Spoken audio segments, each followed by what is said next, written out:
네, 2021년 7월 21일 이정훈입니다. 오늘은 코로나 계엄령, 문재인 정권이 하는 코로나 계엄령을 정치사회학적으로 한번 분석을 해보겠습니다. 지금 전 국민한테 마스크를 쓰라고 지금 요구하고 있죠. 세상에 이런 나라가 있습니까? 한번 외국을 한번 보십시오. 지금 우리가 정부가 요구하는 마스크 착용이 상당히 엄격합니다. 실내에서는 반드시 써라. 실외에서는 2m 거리가 유지되지 않으면 써라. 이렇게 요구합니다. 그리고 식약처에서 의약 외품으로 허가받은 보온형 마스크만 써라. KF94나 KF80. 그거 쓰면 숨이 답답하죠. 그리고 턱스크는 안 된다. 코와 입을 완전히 막지 않으면 미착용으로 간주한다. 미착용자는 개인한테는 10만원 이하, 건물 관리자는 1차로 걸리면 150만원, 그 다음부터는 300만원 이하의 과태료를 때리게 되어 있습니다. 굉장히 강력합니다. 좋습니다. 이렇게 해서 이제 국민들이 코로나로부터 벗어나면 좋은데, 이 코로나가 그 대단한 것도 아닌데 이 괴물 같은 걸로 만들어서 이렇게 겁을 주고 있다면 다시 봐야 되죠. 자, 코로나 이제 우리가 한 2년 정도 치르고 있으니까 이제 좀 객관적으로 봅시다. 전쟁도 한 1년이 아니에요. 전쟁도 한 2달만 치르고 나면은 별거 아니에요. 뭐 내가 죽을 수는 있지만 패턴이 보입니다. 벌써 1년 반이 지나갔는데 이게 안 보인다면 이상한 거죠. 코로나가 두려운 거는 병에 걸려갖고 아픈 게 괴로운 거거든요. 감염이 문제인데, 지금 모든 설명은 코로나는 이 공기 중으로 전염되는 게 아니라 저처럼 말을 할 때 이 비말로 인해서 감염된다고 나옵니다. 이 제 침이 제가 감염자인 경우에 상대방의 코나 목구멍, 입으로 들어가서 상대방 입이나 인후에 접촉했을 경우에 이제 상대도 감염이 되는 거죠. 그렇다면 간단합니다.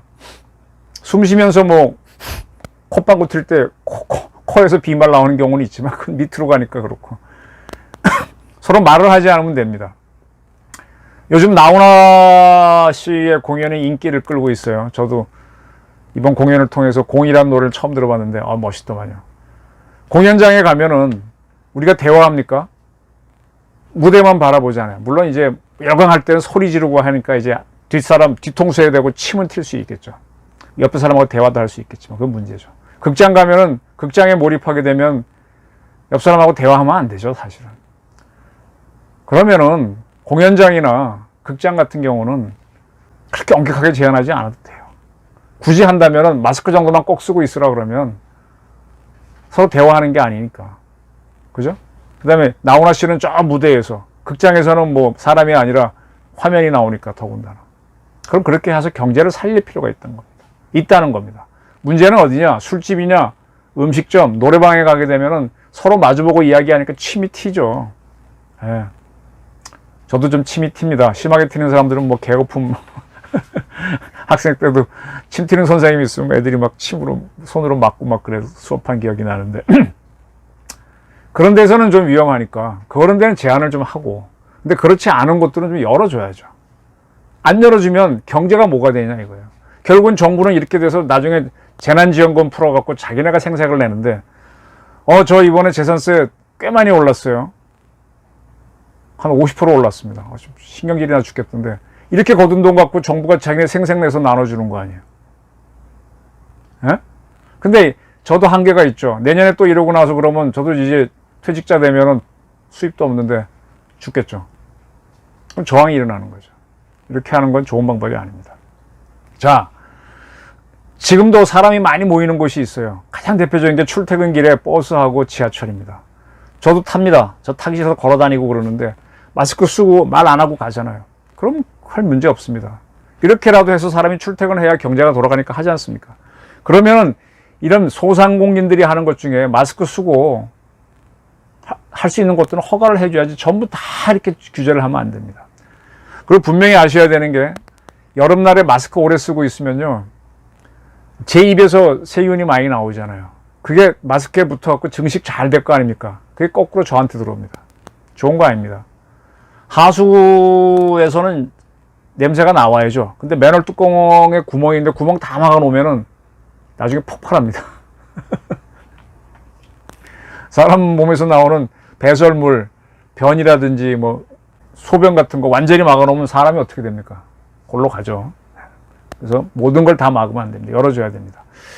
법률계에서 쓰는 말 중에 비교 교량이라는 말이 있습니다. 비교하다, 서로 비교하다, 비교하는 거. 교량도 같은 뜻이에요. 서로 양이 어느 쪽이 큰지 이렇게 대보는 게 교량인데, 세상 일은요, 이 비교 교량을 해가지고 큰 쪽을 택하면서 가는 겁니다. 이익이 많은 쪽으로 가는 겁니다. 나쁜 거 없애야 되는 걸 제로화하는 게 아니라, 그 나쁜 것으로 인해서 손해보는 거가 있더라도 이쪽에 이익이 있으면은 이걸 허용하더라도 더 큰 이익이 있으면 이걸 택하는 겁니다. 이게 비교 교량 법칙입니다. 지금 저희는 어릴 때 여기 우두 주사, 천연두 다 맞았습니다. 여기 곰보돼 있어요. 근데 요즘 애들은 안 맞죠. 왜 안 맞습니까? 그렇다고 지금 천연두가 박멸됐냐? 아닙니다. 천연두는 어딘가 있습니다. 근데 지금 위생 상태가 사람들이 아파트에 살고 목욕도 매일 하고 이러다 보니까 많이 좋아졌고 음식도 이제 익혀 먹고 하니까 많이 퍼지지 않는 거죠. 그러나 천연두는 제로화된 게 아닙니다. 에도 불구하고 애기들은 안 맞춥니다. 왜? 이거 애기들 다 맞춰갖고 그거 들어가는 돈하고, 근데 실제로 애들은 거의 안 걸리거든요. 한두 사람 걸렸을 때 그 대처하는 비용하고 이거하고 따지면 그때 대처하는 비용이 훨씬 싸면 안 맞추는 거예요. 이게 비교 교량의 법칙입니다. 굳이 따져가지고 다 비교해서, 아, 그래, 이럴 가능성이, 사고의 위험성이 있지만 그래도 안전장치를 안 해놓고 덜 해놓고 경제활동하게 해서 얻는 이익이 크면 사회는 글로 가는 겁니다. 지금 여러분들 다 잊어먹었지만 메르스하고 사스가 한때 유행했었죠. 그게 지금 완전히 박멸됐다고 보십니까? 아닙니다. 박멸되지 않았습니다. 근데 그런 것들이 굉장히 약해졌기 때문에 메르스와 사스가 무시하고 우리가 경제활동하는 겁니다. 가장 좋은 예가 결핵입니다. 저희 클 때는 결핵 환자들 제법 있었어요. 그래서 군대 안 간 친구들도 있는데, 결핵은요, 진짜 제가 숨 쉬면 숨으로 나와서 호흡으로 전염됩니다. 대기로 전염됩니다. 굉장히 위험합니다. 근데 지금 결핵 두려워하는 사람 거의 없거든요. 왜? 다른 위생이 강화됐기 때문에 결핵이 많이 줄었어요. 그러면 재수없게 결핵 환자를 만나서 감염되는 사람이 있겠죠. 그런 가능성을 없애기 위해서 모든 사람한테 결핵 예방서 다 맞추는 데 들어가는 돈, 또 그걸 막기 위해서 모두가 마스크를 쓰게 하고 어떤 이런 시설을 하는 돈, 그걸 따졌을 때 얼마가 나오겠죠. 그러나 이제 누가 결핵에 걸렸을 때 그 사람만 집중 치료해서 들어가는 돈을 따져가지고 어떤 게 더 크냐 해갖고, 아, 그래, 혹시 운이 나빠 걸린 사람이 있으면 그때 그 사람은 치료하고 나머지 분들은 이렇게 자유롭게 행동하면서 경제활동을 해서 사회 이익이 크면 글로 가자. 이게 비교 교량의 법칙입니다. 이걸 해야 됩니다. 그래서 이제 마이클 샌들 교수, 제가 가끔 지난번에 이제 한겨레 신문에서 김의겸 씨를 스스로 비판하면서 한겨레 신문 한 데스크가 칼럼을 쓰면서 샌들 교수의 그 유명한 사례를 들었습니다. 기차가 브레이크 고장이 나서 폭주를 하고 있습니다. 갈림길이 나와요. 왼쪽으로 가면 5명을 죽이고 오른쪽으로 가면 1명을 죽입니다. 어디로 갈 것이냐? 샌들 교수의 질문이죠. 합리적인 판단은 1명을 죽이는 쪽으로 가야 됩니다. 기차는 탈선할 수는 없지 않습니까? 근데 샌들 교수가 질문을 하죠. 1명이 더 중요한 사람이면 어떡할래? 어떤 게 정의냐? 정의는 주관적이다. 그러니까 판단하기 힘들어지는 거죠. 자, 이 샌들 교수의 질문이 나오는 순간에 모든 사람은 답을 못하고 샌들 교수 본인도 답이 없습니다. 선택을 하라고 할 뿐이죠. 간단합니다. 이런 거에 대해서는. 이게 비교교량 법칙으로 하는 거예요. 물론 1명이 더 위대한 사람일 수도 있지만 그것까지 따질 수는 없는 거고 1명이 이상한 쪽으로 가는 겁니다. 5명이 살아나와서 그 사람들이 경제활동을 하고 5명이 1명보다 더 무능할 수는 있지만 5명이 그 후에 살아남아서 퍼뜨리는 5명의 집단지성이 날 수도 있거든요. 그걸로 가는 겁니다. 그래서 샌들 교수식의 정의론에 몰두하게 되면 궤변에 빠집니다. 메비우스의 띠처럼 모순에 걸립니다. 기우에 빠집니다. 그래서 그걸 끊어내기 위해서 법을 할 때는 비교 교량을 해서 선택을 하는 겁니다. 경제도 선택을 하고 군사작도 선택을 하고 재판도 선택을 하고 다 선택을 하는 겁니다. 선택을 묘면하려고 그러면 샌들 교수의 이런 이론에 말려버리는 거죠. 설명을 드리겠습니다. 요즘 코로나 확진자가 하루에 1000명 발생한다고 합니다. 이게 숫자가 이제 지금 정부가 선별 검사소를 늘려서 많은 사람을 하게 되면 확진자가 늘어나죠. 줄이면 줄어들고. 뭐, 이연령, 비연령인데, 뭐, 그것도 좋아요. 그럼 1000명. 과거에는 뭐 100명 되는데 1000명. 와, 그러는데. 대한민국 인구가 얼마입니까? 러프하게 5천만 명. 5천만 명 중에 1000명이면, 1000명이 걸리면 비율이 어떻게 되는 겁니까? 확률상으로 5만 분의 1 확률입니다. 1%도 안 되고, 0.1도 아니고, 0.01도 아니고, 이건 제로에 수렴하는 거죠. 고등학교 때 미분적분 배울 때 쫙 미분에 들어가서 수렴하게 되는데 끝까지 제로는 안 되잖아요. 근데 그쯤은 제로로 보는 거잖아요. 0.00001분은 0으로 보고 가는 거지. 여러분들 어디 주식 투자할 때 이걸로 떼돈 벌 수 있는 확률이 0.01%라면 투자하십니까? 안 하시잖아요. 그럼 이거는 무시할 수 있는 수치인데, 이 1000명이라는 거에 막 계속 떠들면서 이게 괴물이 돼갖고 사람들이 놀래고 정부는 겁을 주고 있는 겁니다. 이걸 제로화해라. 5천만 명이 사는데 제로화해라. 한 명도 안 걸리게 하라는 거는 결핵과 천연두와 메르스를, 사스를 제로화, 박멸해라는 요구와 같아요. 그러려면 모든 사람 예방주사 다 맞춰야 되는 돈이 어마어마하게 들어가죠.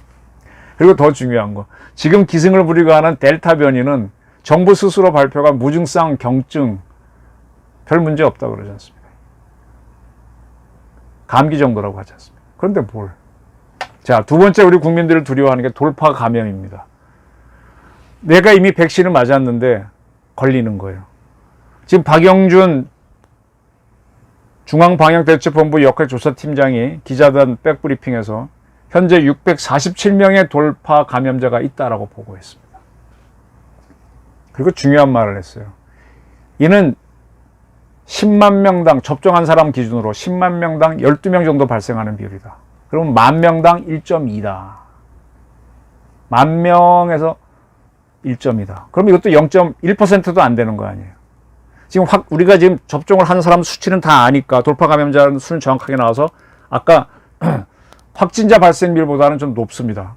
그러니까 사실 또 우리 그 확진자 발생 비율을 전 국민을 다 대상으로 조사하면 더 올라갈 수는 있겠지만 어쨌든 10,000명 중에서 1.2명이 발생한다면 그것도 제로죠. 근데 지금 문제는 이 돌파 감염을 괴물로 보고 백신 맞은 이들도 두려워한다는 겁니다. 그럼 돌파 감염자, 내가 백신 맞고도 감염이 됐어. 그리고 백신 안 맞고도 내가 확진자가 됐어. 그럼 이런 사람 다 죽느냐? 안 죽잖아요. 기저질환이 있고 아주 연세 많은 분들은 돌아가시는 분들이 있지만 뭐 또 불행히 돌아가신 분들도 있겠지만 거의 다 빠져나오지 않습니까? 사망률은 돌파 감염자나 확진자나 사망률은 제로에 수렴합니다. 그럼 뭐예요? 답이 나오죠.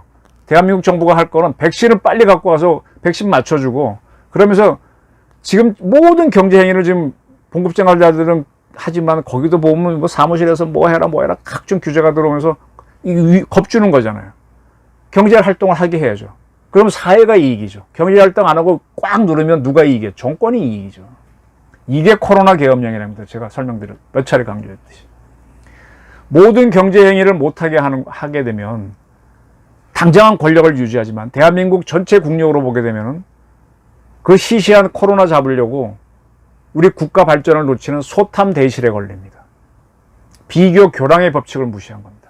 미국의 정권, 영국의 정권, 유럽 정권들이 한국이 이상하다는 거예요. 우리 K방역 자랑하고 우리끼리 자화자찬하고 이제 쟤네들은 너희 웃긴다는 거예요. 너희 비교 교량도 모르고 소탐 대실도 모르고 천연도 결핵이 다 살아있는데도 우리가 지금 패스트도 살아있는데 그냥 사는 거 모르냐? 너희 인문사회과학에 그거밖에 안 돼? 이렇게 놀리고 있는 겁니다. 그래서 취재하는 겁니다. 조금 더 설명드릴까요? 이 문정권이 장난친 겁니다. 2011년에 일본에서 쓰나미가 발생해서 한 2만 명이 숨졌습니다. 그 일본 석이나 일본, 우리 삼국사회 같은 일본의 이제 역사책들을 보게 되면 뭐 땅이 뒤집어지고 뭐 바다가 올라왔다 이런 기록들이 있어요. 쓰나미죠. 그런 것들을 보게 되면 특정할 수는 없는데 몇백 년에만 한 번씩 일어나는 것 같아요. 근데 일본 사람들, 지금도 그렇지만 바닷가에 가면은 절대로 배는 굶지 않습니다. 갯벌이 있으면 먹을 게 참 많아요. 바닷가 먹을 게 많아요. 그러면 쓰나미 한번 당하고 나면 사람들이 다 많이 죽잖아요. 옛날에도 많이 죽었던 것 같아요. 그럼 다 산으로 올라가 살아야 됩니다. 근데 그게 불편해요. 갯벌까지 가는데도 불편하고. 그러니까 조금 몇 년 지나면 쓰나미가 올 수 있다는 걸 암에도 불구하고 또 해안에 내려와 삽니다. 거기가 훨씬 편하거든요. 인구도 많이 늘어나고. 결국은 일본 사람이 선택한 게 뭐냐? 쓰나미가 몇백 년 만에 온다는 건 알고는 있지만 그 위험을 무릅쓰고 사는 겁니다. 이게 비교 교량의 법칙입니다. 그 이익이 큰 겁니다. 자, 사고가 제로가 돼야 된다. 이런 주장을 하시는 분들은 미국 갈 때 비행기 타시면 안 돼요. 걸어가셔야 됩니다. 근데 걸어갈 수가 없잖아요. 배 타고 가셔야 돼요. 배 타고 가면 배는 사고 안 납니까? 그럼 미국 가지 마셔야 돼요. 근데 경제행위를 하기 위해서는 비행기 타고 안 갈 수가 있나요? 버스나 지하철도 사고 날 수 있으니까 사고 제로율 아닙니다. 타지 마셔야 됩니다. 다 타지 않습니까? 그건 타면서 왜 코로나는 이렇게 엄격하게 규제를 하냐 이겁니다. 또 원자력은 왜 그렇게 엄격하게 규제를 하냐 이겁니다. 비교 교량을 해서 큰 이익을 따라가야 그게 합리적인 거죠. 샌들 교수가 정의론 던진 거는 정의의 근본을 들어가니까 이게 노자 장자 철학처럼 뭐 남과 일몽 뭐 이것처럼 막 궤변처럼 그래서 사람이 이제 상상력이 풍부해지는 건 좋은데 선택을 해야죠. 그래서 그게 지적 유의가 되고 그게 공자 정도에 오게 되면은 유학에서 딱딱 답이 나오고 공자의 제자인 후대에 가면 맹자쯤 가게 되면 정책 이론으로 나오면서 선택 이론이 나오는 겁니다. 서양도 마찬가지고요. 선택을 하는 거죠. 근데 계속 지적 유의에 언제 빠져 있고 지적 유의에 빠져갖고 극도로 이제 이게 공포심으로 가게 되면 하늘이 무너질 수도 있잖아요. 그럼 그거 나 걱정하다 빠지면 그게 뭡니까? 기우라는 거 아닙니까? 지금 백신을 확보 못한 거는 문재인 정권의 책임입니다. 그건 따져야 됩니다. 근데 K방역을 자랑하면서 백신을 빨리 안 들어오려고 한 것도 문재인 정권의 책임입니다. 그럼 지금 와서 그걸 덮기 위해서 뭐라고 하는 거예요? 엄격한 거리두기 하고 뭐 이렇게 하는 거죠. 코로나 계엄령을 만드는 겁니다. 그런데 문재인 정권도 겁을 낼 필요는 없어요. 지금 정부 발표를 보니까 현재 백신 한 차례로 맞은 분들이 1650만 명이 넘었다라고 정부가 발표했습니다. 저는 아직 아무것도 못 맞았어요. 저는 게을러서 이 신청하는 것도 뭐 맞으려고 하는데 그렇게 돼버렸습니다. 2회 접종자는 670만 명이 넘었습니다. 그럼 이게 적지 않은 접종률입니다. 그러면 경제행위 하도록 풀어줘야죠. 이런 얘기 합니다. 제 친구가. 러시아에는 스푸트니크라고 자국산 백신을 만들었는데 러시아 정부가 맞아라 그래도 국민들이 안 맞으려고 기를 쓴대요. 그리고 미국산 백신 들어오면 맞겠다고. 러시아 자국 국민들 접종률이 20%도 안 된다는 거 알고 있습니다. 중국은 공산국가죠. 정부가 맞아라 그러니까 걔네들 시노팜인가요? 시노백인가? 그거 맞는답니다. 시키는 대로. 60% 이상 맞았대요. 그럼 집단 감염 방역 거의 됐죠. 그런데 중국 국민들은 미국산 백신 들어오면 그것도 맞겠다고 다수가 기다리고 있답니다. 러시아나 중국은 국민들이 자국 정보를 믿지 않는 겁니다. 한국 국민들은 백신 좀 달라는 거예요. 우리는 자발적으로 맞겠다는 거예요. 일본이나 유럽 사람들은 백신을 안 맞고 이게 백신 자체가 오래 불편하니까 안 맞겠다 하는 사람들이 많은데 우리는 좀 제발 맞겠다는. 근데 정부가 못 갖다 주는 겁니다. 그러니까 그게 밀란이 날 수 있고 소요가 날 수 있으니까 코로나 계엄령 같은 걸 유지하는 거죠. 문재인 정권이 지금 할 거는요, 수단과 방법을 가리지 않고 백신을 빨리 갖고 오면 됩니다. 그래서 국민들이 백신 맞으면 경기활동하고 돌아가게 되면 그 다음 뭐 합니까? 정치활동을 하게 됩니다. 정치활동하게 되면 문재인 정권이 불리해지니까 안 하는 거죠. 이게 문제라는 겁니다. 문재인 정권은 바로 이런 방법을 탈핵을 할 때도 썼다가 자기네가 지금 모순에 걸렸어요. 자, 원자력을 하게 됐을 때 방사능 사고가 날 수가 있습니다. 가능성은 있죠. 후쿠시마도 있었고 체르노빌도 있었고 3마일도 있었고 3마일에서는 사망자가 하나도 없습니다. 소련식 원전인 체르노빌에서는 마지막 경납 건물, 원자로 건물이 없었기 때문에 사고가 나서 한 50여 명이 죽었습니다. 많이 죽지도 않았어요. 그럼 몇십만 명이 죽었다 그러는데 거짓말입니다. 그건. 체르노빌 주위의 인구가 그렇게 큰 60만 명이 살 도시도 없어요. 초토화되지도 않았고 도시 전체가. 그 불 끄러 왔던 소방대 대원들이 방사능 쬐갖고 죽고 현장 직원들이 그렇게 죽은 그 50명밖에 없습니다. 후쿠시마에서는 제1발전에서 죽은 사람이 2사람인가 그런데 그 사람들은 쓰나미로 죽었어요. 방사능으로 안 죽었습니다. 방사능 사망자 전무입니다. 근데 문재인 정권 김수현 사회수석이 써준 원고를 고리 가서 읽을 때 1600명이 방사능을 죽었다라고 거짓 연설을 했었죠. 공포를 만들었습니다. 그리고 퍼뜨린 거죠. 그리고 더 중요한 거, 방사능 저 얼마 전에 MRI 한번 찍었어요. 방사능 많이 쬐죠. 제 지금 목소리 크죠? 까딱없습니다. 방사능 쐈다고 다 죽나요? 그러면 감기 걸렸으면 다 죽어야죠. 결핵 걸려도 사는데, 코로나 걸려도 사는데, 회복하면 그만입니다. 먼 훗날 그 사람 방사능 쏜 적이 있으니까 방사능으로 죽었다 그러면, 그렇게 따지면 그 사람 감기 걸린 적은 수없이 감기로 죽었다 그래야지. 이게 궤변입니다.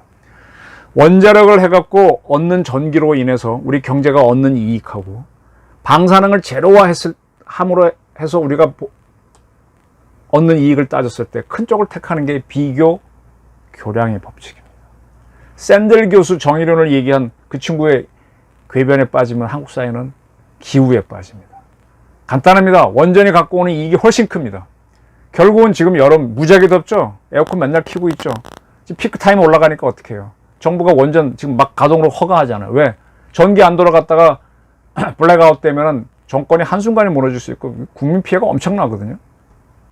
이념은 경제를 못 이깁니다.